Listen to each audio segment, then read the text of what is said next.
ባለቤቴ እንዳረገዘች ስትነግረኝ በጣም ደስ አለኝ ይላል አሚር። የዛሬው ባለታሪካችን ከተጋባን 1 ዓመት ሞልቶን ነበር። አሰላሙ አለይኩም ወራህመቱላሂ ወበረካቱ። ውድ የመዲ ቤተሰብ እንዴት ናችሁ? ሰላም ናችሁ ወይ? ላይክ፣ ሼር፣ ሰብስክራይብ ማድረጋችሁን እንዳትረሱ። አዳዲስ ቪዲዮ ስንለቅ እንዲደርሳችሁ የደወል ምልክቷን መጫኑን እንዳትረሱ። ባለቤቴ እንዳረገዘች ስትነግረኝ በጣም ደስ አለኝ። ምክንያቱም ከተጋባን 1 ዓመት ሆኖናል። ግን በዚህ መሀል ባለቤቴ እርጉዝ አይደለችም። ከዛም ከቤተሰብ ብዙ ወቀሳ ይደርስብኛል። ምክንያቱም ለምንድን ነው የማታረግዘው? እኛ እኮ የልጅ ልጅ ማየት እንፈልጋለን። እኛ እኮ አግባ እያነክ የልጅ ልጃችን ማየት ስለምንፈልግ ነው ብሎ ቤተሰቦቼ በጣም ያስጨንቁኛል። ግን ባለቤቴ ምንም አይነት መድኃኒት አትጠቀመው፣ ምንም አይነት የእርግዝና መከላከያ አትወስዱም። ግን በዚህ መሀል አላረገዘችም ይላል። ከዛም ደግሞ የሰፈር ሰዎች ደግሞ እቺኮ መሀናት ምናምን እያሉ በጣም የባለቤቴን ልብ ያቆስሉብኛል ይላል። እኔ ግን የአላህ ውሳኔ ነው፣ አላህ ባፈቀደው ጊዜ ይሰጠናል ብዬ ሰብር አድርጌ እየጠበቅኩ ነው። እንደውም በሰፈር ንግግሮች፣ በቤተሰቦቼ ንግግሮች፣ እንደውም የሆነ ጀማአ ባለ ጊዜ ከቤተሰብ ስንገናኝ የተጠቋቆሙ እንትን ሲሉ ወይ ደግሞ በማህበር ተደራጅቶ ሲያወሩ ባለቤቴ ስለ እሷ የሚወራ ይመስላታል፣ ትሳቀቃለች። እንደውም በባለቤቴ ሁኔታ እኔ በጣም ከፍቶኝና ሰው ያለበት እሷን ይዤ መሄድና ቤተሰቦቼ ጋር እንድትሄድ አልፈልግም።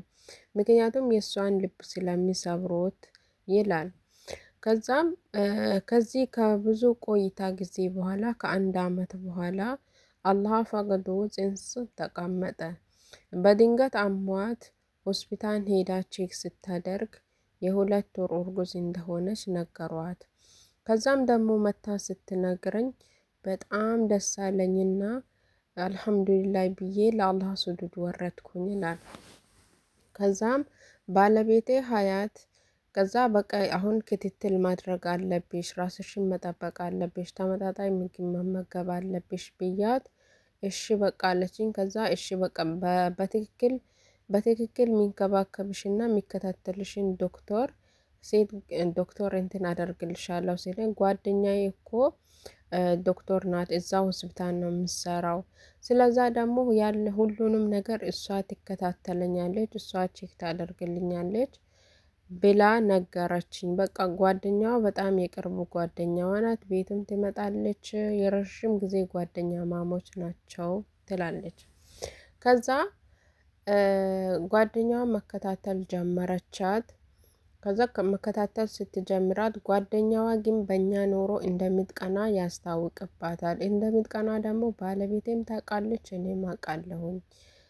ብዙ ጊዜ የባለቤቴን መልካምነት ትነግራታለች፣ ሚስቴ ትነግራታለች።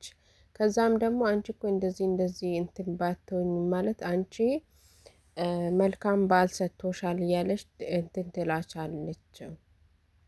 ከዛም በቃ ጓደኛዋ በየትኛውም ሰዓት ቤታችን አንኳኩታ ትገባለች። እኛ እንኳን የቤተሰብ ጨዋታ ይዘን ምንም ነገር በቃ ቀን ነው ማታ ነው ሳትል ትመጣለች። ያ ነገር ግን እኔ ቢደብረኝም ባለቤቴ በጣም ስለምትወዳትና ስለምታምናት ምንም አላልኩም፣ ዝም እላለሁ። ግን አካሄዷ ምናምን ልክ እንዳልሆነ አውቃለሁኝ። ከኔም ጋር ያላት ቅርቤታ በጣም እንድንቀራረብ ትፈልጋለች፣ ግን እኔ ሲሪየስ ሆኜባታለሁ ይላል። ከዛም ባለቤቴን እሷ ትከታተላታለች እስከ መጨረሻው ድረስ። ከዛም ቀኑ መድረስ አይቀርና 9 ወር ሞላት። ባለቤቴ መውለጃ ጊዜዋ ደረሰ። ከዛ በኋላ የባለቤቴ መውለጃ ጊዜ ደረሰ። ከዛም ሆስፒታል ይዘናት ሄድን። ሆስፒታል ይዘናት ሄደን ከዛ በቅኔ አዋልዳታለሁ ብላ ጓደኛዋ ገባች።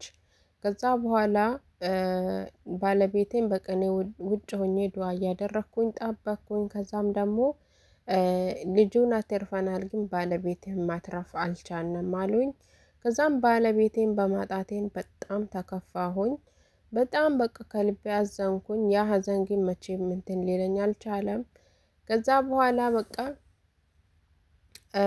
እሷ እኔ አለሁ ለልጅክም እኔ አለሁኝ ላንቴም ደግሞ እኔ አለሁኝ እንከባከባቸዋለሁ። ልጇ የጓደኛዬ ልጅማስ እናቱ ጢላው ሞታ እኔ እያለሁኝ ልጁ አይሪባውም ብላ ልጁን መንከባከብ ጀመረች። የዛችኑ ቀን ልጁን ከሆስፒታል ይዛ ቤት መጠች። ልጁን የተንከባከበች ከዛ ለቅሶ ተነሳ።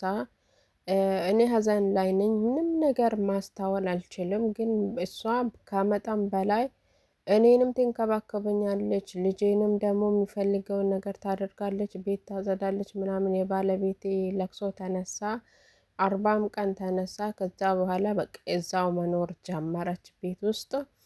ከዛም ቤት ውስጥ ትኖራለች።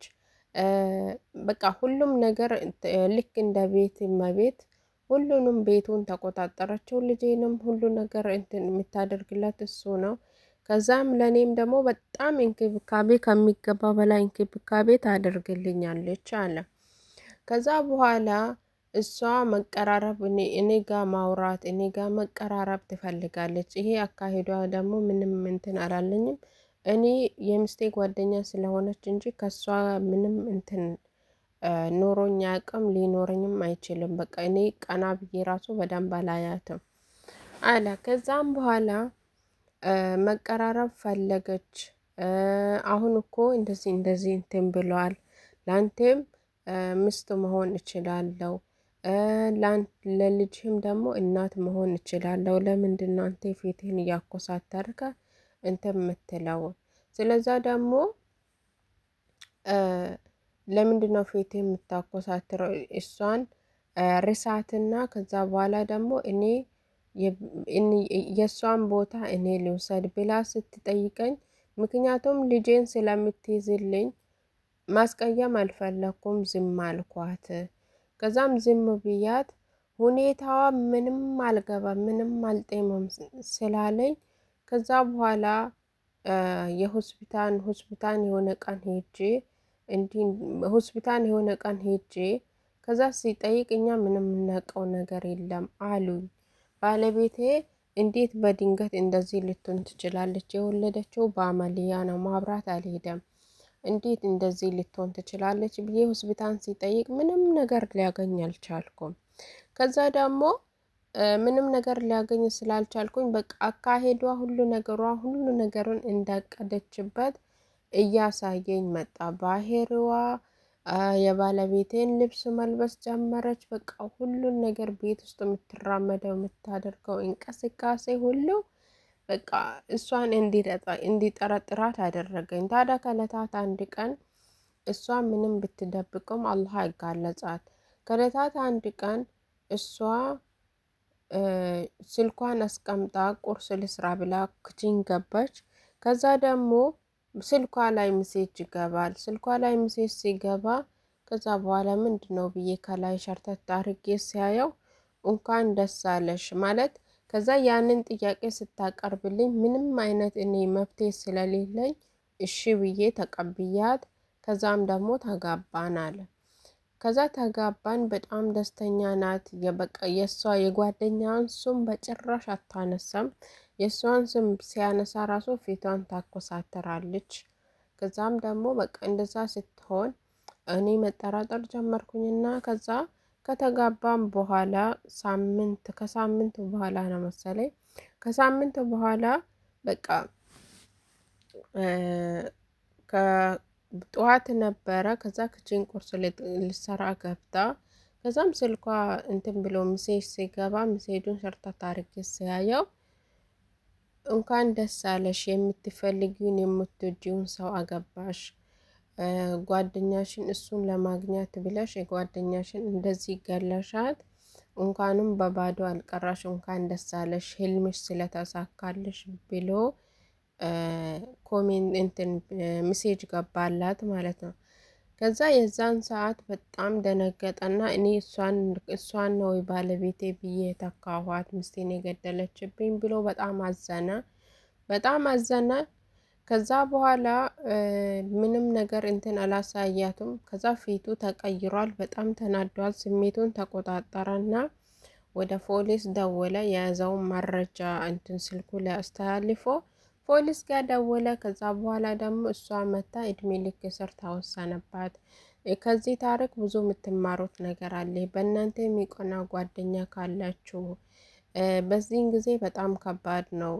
ስለምትኖሩ ኖሮ ሁሉ ለጓደኞቻቸው መናገር የለባቸውም። በጣም የምትቀርቧት ጓደኛም ብትኖራችሁ ከቅናት ነፃ የሆነች ከሆነ እንጂ የሆነ ጸባይ የተቀየረ ጸባይ ካያችሁ መጠንቀቅ ነው ያለባችሁ።